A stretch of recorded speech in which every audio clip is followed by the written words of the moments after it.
I'm Jeff Ratcliffe for the Pro Football Focus Fantasy Slam.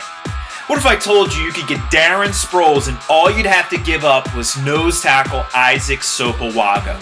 I don't think we'd find a single GM in the league who wouldn't pull the trigger on that deal, and that's exactly what Howie Roseman and the Eagles managed to pull off this past week in the first week of free agency. Now, albeit it was in a bit of a roundabout manner.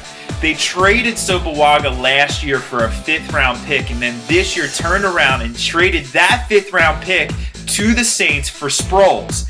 Now, this is a big deal because Chip Kelly gets another weapon in his very dangerous offense. Sproles, of course, is going to turn 31 in the offseason, but he still has tread on the tires. He doesn't play a lot of snaps. I mean, last season, he's not even over 500 snaps, 427 to be precise. Same thing in 2012. He didn't top 500 snaps, so he's not on the field a lot. Lots of tread left on the tires.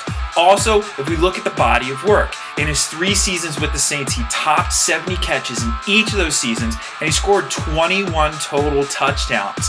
So Sproles could be very dangerous in this offense. And of course, there are a lot of fantasy implications here. Now, if we want to think about this, what does this do to LeSean McCoy?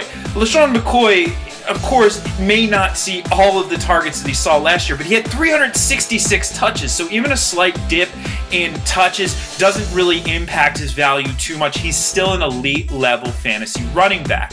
We're also going to see Sproles lining up all around the field. Sproles last year, out of those 420 snaps, only 60% of them came in the backfield. So he's going to be lining up as a wide receiver, split out, and he can be dangerous in all of those spots. He's the type of player, he gets the ball at any point on the field, he can take the ball to the house.